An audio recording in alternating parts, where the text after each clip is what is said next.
Over the years and years of experience I've accumulated in the real estate industry, I've encountered thousands of people and navigated more transactions than I can count. Actually, it's about 1,000. Some of these are far more memorable than others. Whether it was working with a first-time home buyer that finally got to live out their dream, or finding a perfect downsize for the new empty nester, each situation is unique and provides memories and connections for a lifetime. In this series, I'll tell you firsthand about the journeys behind unforgettable sales filled with twists, turns, and heartwarming moments. So without further ado, let's dive in and discover the magic of some of my favorite deals. Without a doubt, one of my most favorite deals was the story about this 3-flat on Kenmore. This is what happened. This lovely woman named Carol watches a YouTube video of mine ranking the various different types of real estate in Chicago. So I ranked the Chicago Greystone as my favorite. So unfortunately, Carol's mother passed away and she and her siblings inherited this Greystone. So they had been getting a ton of offers unsolicited from developers in the city who wanted to tear it down and build some cookie cutter single family home that they could sell for $1 bajillion. So what Carol does, I think, is type in Chicago Greystone into Google and she sees this video.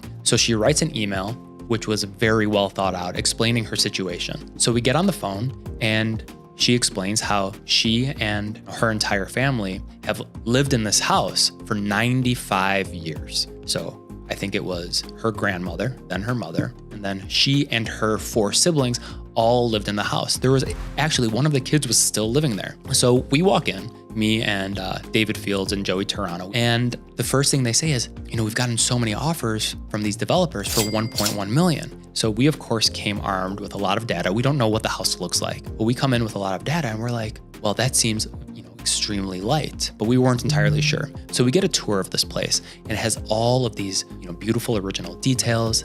It looks like almost nothing has been touched from like a true renovation standpoint since like 1890. So it had all of this character and charm. Yes, of course, a developer could have come in and, made this beautiful single family home, but we could see, especially through Carol's words, that would just gut her. She needed to have this property trade hands to someone who was going to care for it the way her family had for almost a century. So we put a price tag on it. And honestly, the family was thinking that we were just some real estate agents out to make a buck. And we thought the property was going to sell for between 1.4 and 1.5, and we put it in writing. They probably thought we were full of it, but they said, these are 3 nice young guys, let's give them a shot. So what ended up happening was, of course, we got a ton of developers through.